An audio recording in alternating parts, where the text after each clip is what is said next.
안녕하세요, 이하이군입니다. 오늘은 조 바이든이 미국 대통령에 당선이 되면 바뀌는 것 3가지와 관련된 투자 아이디어에 대해서 살펴보도록 하겠습니다.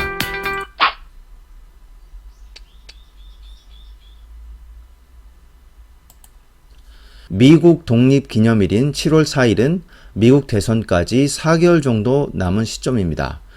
지난 1940년부터 실시된 13회의 대통령 선거의 통계 결과에 따르면 7월에 미국 대통령 여론조사에서 50% 넘는 지지율을 보인 후보는 대선에서 반드시 승리했다는 CNN의 의견입니다.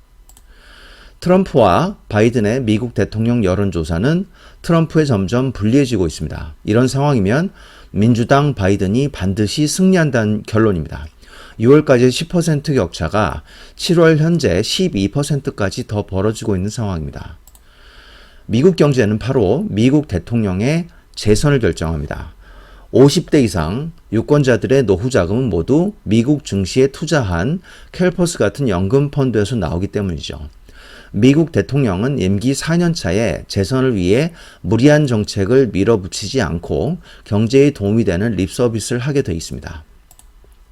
따라서 돌발적인 코로나 사태와 실물 경제 악화는 현재 트럼프가 곤욕을 겪고 있는 가장 큰 원인이라 할 수 있습니다. 코로나 사태에 대한 부실 대응과 시위 과잉 진압 및 인종차별적 발언으로 트럼프는 더욱 상황을 악화시키고 있습니다. 존 볼튼의 의혹투성이 회고록과 트럼프가 돈 주고 셋 대리시험을 치렀다는 조카 메리의 회고록까지 트럼프는 더욱 상황이 좋지 않습니다.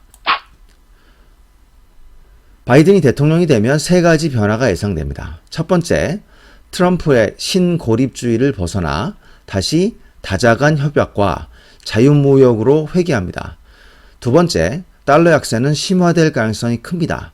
세 번째, 친환경과 헬스케어 산업이 더욱 힘을 받을 전망입니다. 미국 대통령이 투자자에게 중요한 것은 정책과 기조변화로 인하여 미국 달러와 주도업종에 변화를 주기 때문입니다. 자유무역 또는 보호무역 같은 기조 역시 미국 대통령에게 크게 의존합니다. 바이든의 외교 철학은 다시 오바마 정권으로 회귀하여 다자간 협약을 중시합니다.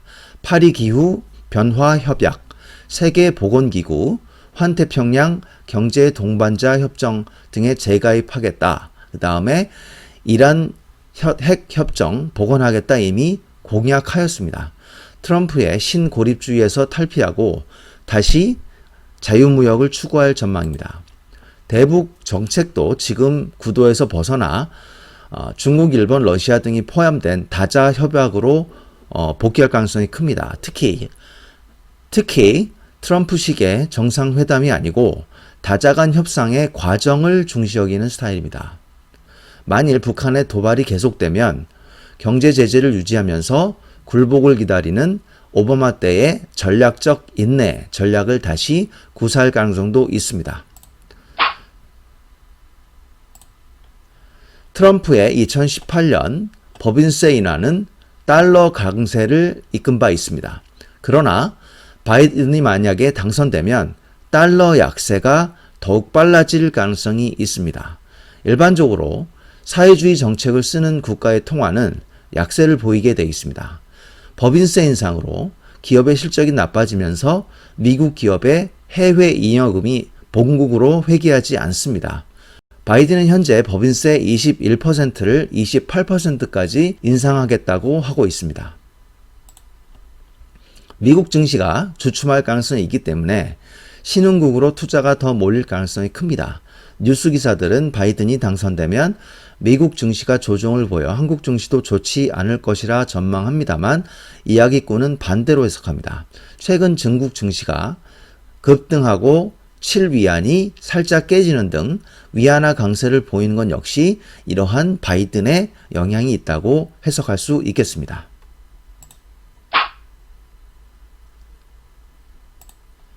바이든이 당선될 경우 셰일가스나 자본주 업종은 더욱 힘을 받지 못하고 전기차와 수소차, 2차 전지, 헬스케어와 제약바이오, 친환경, 신재생에너지 등으로 산업의 중심이 옮겨집니다. 그간 이학군이 말씀드린 주도 업종이 그대로 유지될 전망입니다. 바이든은 중산층에 대한 세액공제 및 오바마 케어 확대 정책을 지지하고 있고 알츠하이머나 코로나19에 대한 신약 개발을 지지하고 있습니다. 버니 샌더스는 약가 인하에 중점을 맞춰 제약바이오 실적에 부정적인 영향을 미쳤습니다만 바이든은 약가 인하 없이 시장을 확대하려는 정책을 피기 때문에 제약바이오에 굉장히 좋은 모멘텀을 줄 가능성이 큽니다. 50만 개의 전기차 공공 충전 시스템을 구축하겠다는 공약도 있습니다. 친환경 대체 에너지와 바로 산업 측면에서 전기차와 연결됩니다. 장거리 트럭이나 선박 등에 필요한 수소차 역시 모멘텀을 받을 전망이기 때문에 전 세계 수소차를 양분하는 현대기아차와 토요타 실적에 긍정적입니다. 기후 및 에너지 부분에서 2050년까지 탄소 배출 제로를 목표로 차세대 바이오 연료 개발에 4천억 불을 투자하고 풍력, 태양광 등의 투자를 확대합니다. 따라서 현재 지금 좋지 않은 태양광과 풍력 역시 지금보다는 상황이 조금 좋아질 것으로 보입니다. 기술주는 부정적인 면이 더 큽니다. 바이든이 물론 자율주행과 인공지능 등의 지원 확대를 주장하고 신약 개발은 인공지능이 중요합니다. 그러나 기술주는 반독점 이슈가 있기 때문에 부정적인 영향이 큽니다.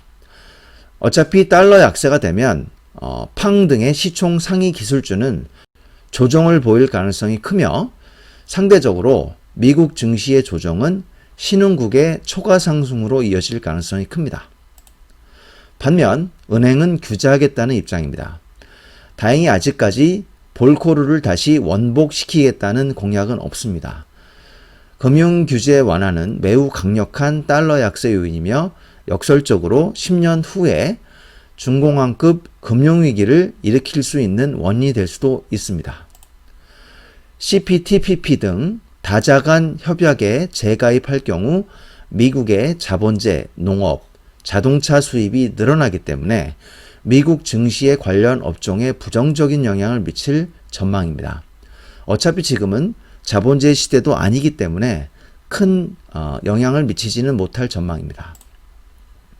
따라서 한국 코스피가 달러 약세의 힘을 받아 대세 상승으로 진입하기 위해서는 조 바이든의 당선이 절실합니다.